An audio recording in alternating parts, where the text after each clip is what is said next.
Okay, so just done a bit of maintenance. Got all the saws nice and clean, ready for another week. So I thought I'd better do. It's been a while since I did the unboxing and the sort of first look and comparison of the T536LiXP, the lithium-ion battery-operated, top-handled chainsaw, Husqvarna, of course. Yeah, sort of compared them a little bit just in the workshop before I did the last video before I'd actually really used this one.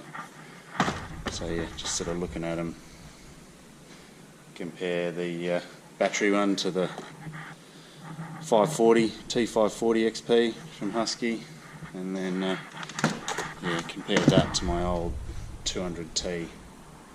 So you know, both of these, this one and this one, they're sort of two pretty comparable saws, very similar in power, very similar in weight.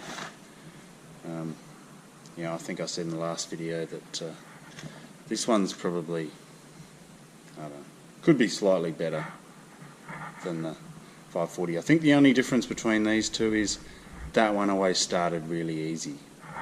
This one sometimes, you know, I think because the computer and the fuel injection system or whatever it is, the auto-tune bizzo, it takes a couple of pulls to start it sometimes in the tree, and yeah, it takes a few minutes to warm up. But apart from that, you know, this thing is just an absolute ball terror. Like, yeah, just power as.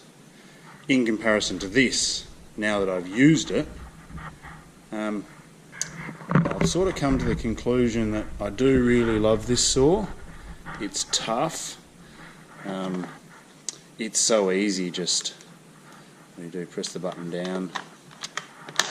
Lock should be on, so that's lock on. Pull the lock off and cut. So that is just so easy in the tree, and it's really quite easy to carry around with you. Nice and slim, fits on the belt, on the harness real nice, and it's perfect for pruning. I've decided that this is my pruning saw. When you're just pruning off little stuff, you know, stuff up to about that round is fine. Just perfect for this sort of little stuff. Just when you're doing proper pruning practices, you're moving around the tree a lot, doing a lot of little cuts, just trying to shape the tree, and you know, this handles the little cuts and it handles the finished cut.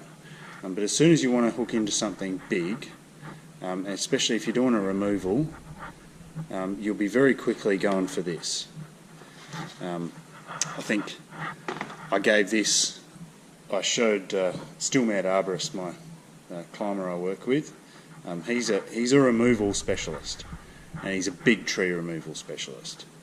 So he just sort of, yeah, he grabbed this and he just sort of, what did he do? Oh yeah, nah, he just gave it straight back to me. He didn't want to even try it because, you know, in his situation where he's doing a lot of rigging, a lot of cutting big wood, he needs a quick cut. He loves. He's got a couple of these 200Ts and he loves them. They are an awesome saw. Just so much power, just quick cutting, and that's what you need. You need to just start your cut, finish your cut, have your piece of wood move away on the rigging or fall array or go in the direction you want it. You need all that to happen really quickly and reliably. This isn't the saw for that. It sort of bogs down a little bit. You've got to keep the revs up, but if you try and press into it, it'll just bog down and stop. So in a sort of heavy rigging situation, that's not going to work for you. It's just going to be too dangerous. You're not going to have the reliable cutting power that you need. The cutting power you're going to get from this saw or this saw.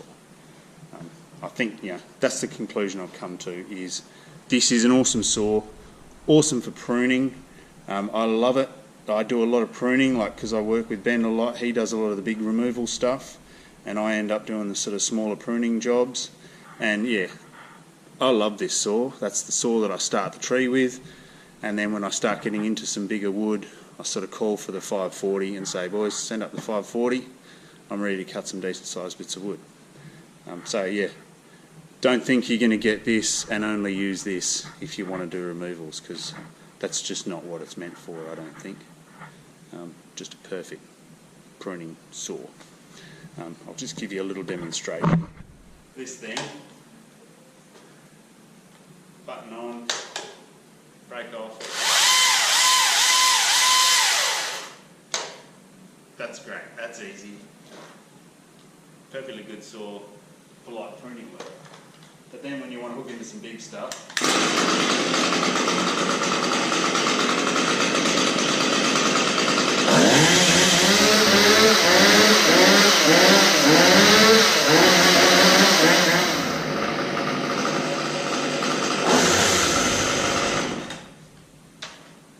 really there's no comparison between those two.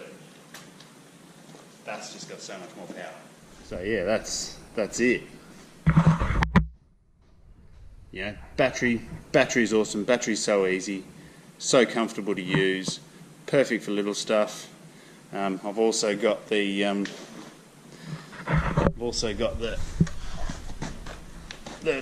battery operated pole pruning saw. That's really good. Yeah, probably do a review of that once I've used it a bit more.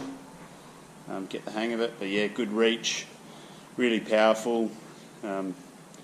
Yeah, that's my go-to pole saw at the moment. Yeah, that's it.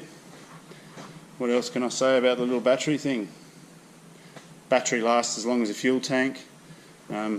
Since I bought this, I've got one battery for this, 2 batteries for this. I've got 2 chargers.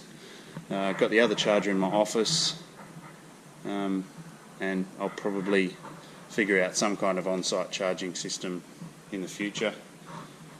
Got to save up a few bickies, and I want to get a solar panel and sort of an inverter. Have an inverter in the arborist's rig. Just setting the back of that up at the moment with all the gear and just trying to get the kit a bit organised. And I'm carrying around all my arborist saws. You know, these are my saws: the 62, the 95, the pole saw, 540. This is becoming a bit of a. This goes on the truck, so that's a bit of an all-round saw.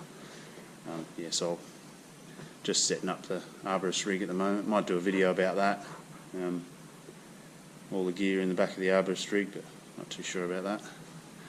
Don't know if I need to advertise what's in the back of my truck, but oh well, maybe. Alright, that's it, people. Thought I'd just better do a review. I've had this for a while now, and yeah, any questions, feel free to comment, feel free to ask questions. I'm happy to, you know, if I have the time and stuff, I'll try and get back to comments. Yeah. Alright, have fun, people. See you on the next one. Howdy.